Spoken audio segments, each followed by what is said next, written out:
Alright, so Global got new patch notes, and right now it's 6:15 a.m. Usually the Global patch notes release at 6 a.m. my time, and I didn't realize that they actually today, for some reason, dropped at 3 a.m. So I've been awake this whole time, waiting for the patch notes to drop. And I was actually waiting for their Twitter post to notify me, but I forgot the global version doesn't tweet out their forum posts. Only the Japanese version does that. The Korean version doesn't do it either. The Korean version of Grand Cross actually completely abandoned Twitter. I can actually show you this. The Korean version of Grand Cross realized that no one in Korea actually uses Twitter. They only have like 3,000 followers, and they stopped using it on August 22nd. I still follow them for whatever reason. I don't know why, because they haven't posted anything since August 22nd.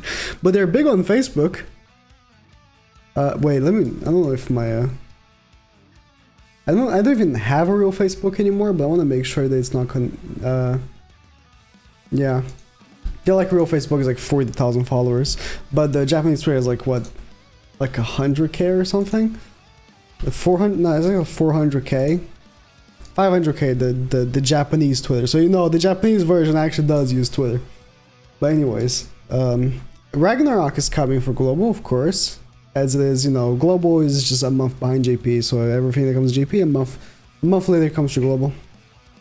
And I actually want to play this on Global because I want to read the dialogue this time. I did already play this on JP, but I didn't really get the whole picture because I can't read the dialogue, unfortunately.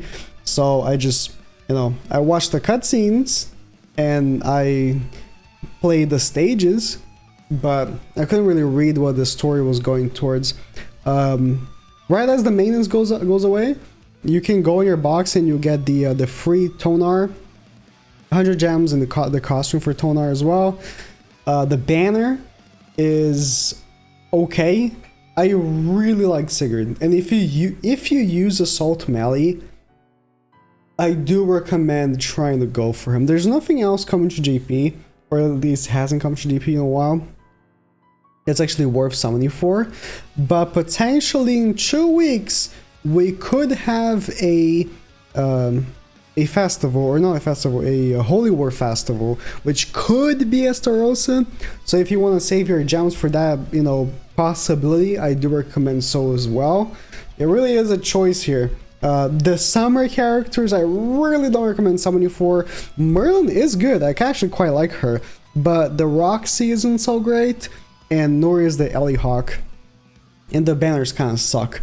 So yeah, you have a choice here. Either you summon for Sigurd if you want, or you can save for the potential of the Holy War festival being good. But this character is really good, and for what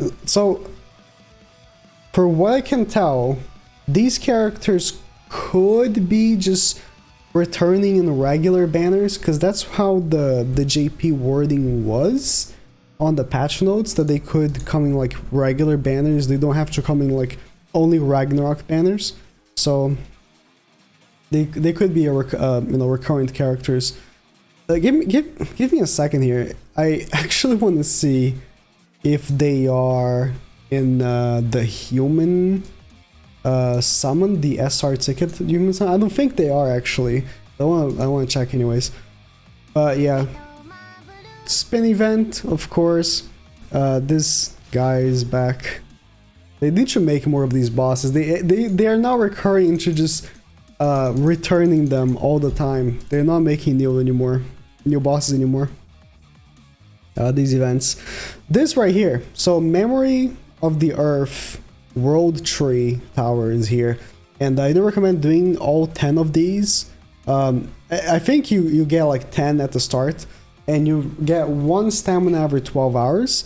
And the store, yeah, the highest difficulty, which is super easy. It's like the enemies have like 1000 HP. I'm not even kidding. It's just super easy. Gets like 88 of these, and you can exchange them for these items every week. You can get 5 hammers. Basically, that's how much you get. Basically, you get enough for like 5 hammers and maybe a few of the super awakening coins. You don't really get all that much, but you're gonna have to do them anyways, because one of the daily missions to get cards is actually to do this mission. So I actually opened JP here. The part 3 does not have them. As you can see, part 3 is very bare bones. It's like almost nothing. And then the human ticket does have them. Okay, the human ticket does have Sigurd and Tonar. So just so you know, these characters will be returning in more banners, possibly soon. And then the demon one has the Lost Vein as well. So they are in these tickets. They are not, however, in the part 2 tickets, nor the part 3 tickets, which is really weird. So how they establish these banners, I'm assuming, is by season, right? Part 1, Season 2, Season 3.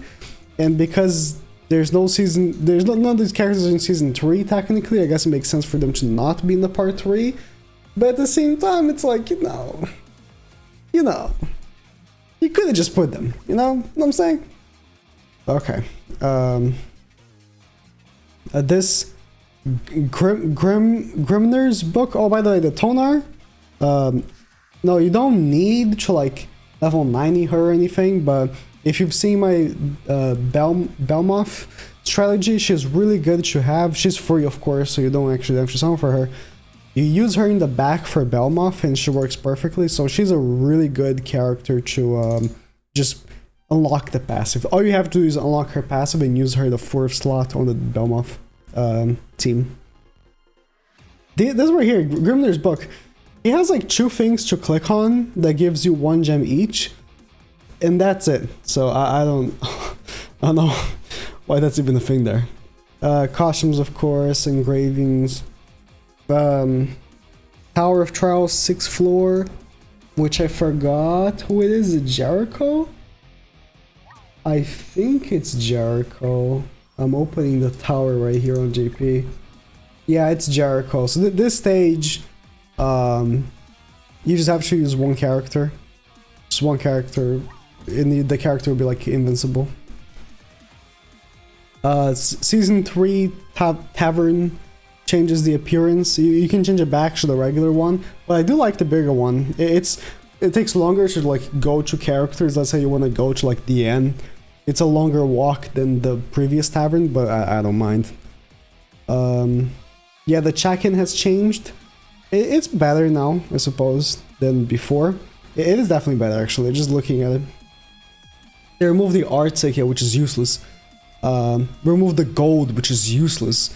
And then they just put, you know, now you get 2 of each SR ticket, instead of just 1 of the demon one.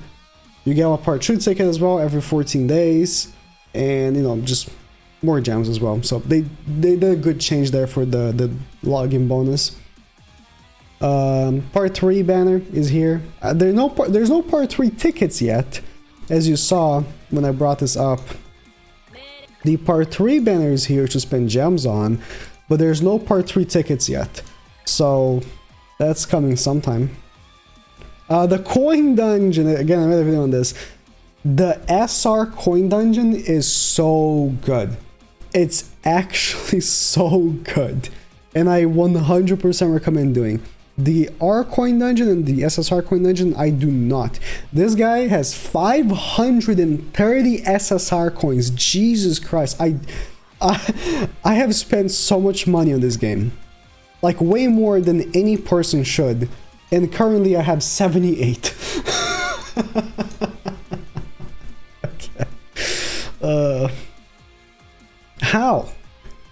Like, again, I 6-6 basically every character, so I'm summoning as much as you need. Like, you're excess summoning. You're summoning way more than you have to have this many coins. Like, you're summoning way more than you have to. If I'm summoning just enough to get every character maxed out, basically, I don't max out every character. Sometimes I leave them like 4 or 6 or something.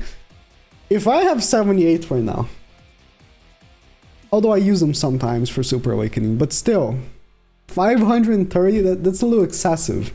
You're summoning way too much, buddy. You gotta control your spending. Anyways, yeah, the gold coin gives you upgrade material for cosmetics, which in my opinion is still the most annoying thing to like grind or obtain in the game. So it's so good. The other two is just kind of trash, honestly. For the price, like these items aren't bad, but for 6 SSR coins, it's kind of I don't like it. Yeah, they are changing the what's it called, the Anvil stage.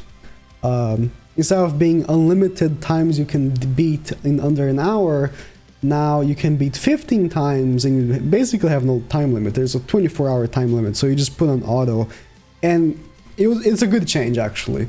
I could squeeze in more anvils before with the unlimited, but majority of people would not get as many as, and even if I could squeeze like 1,000, it'd be so much more effort.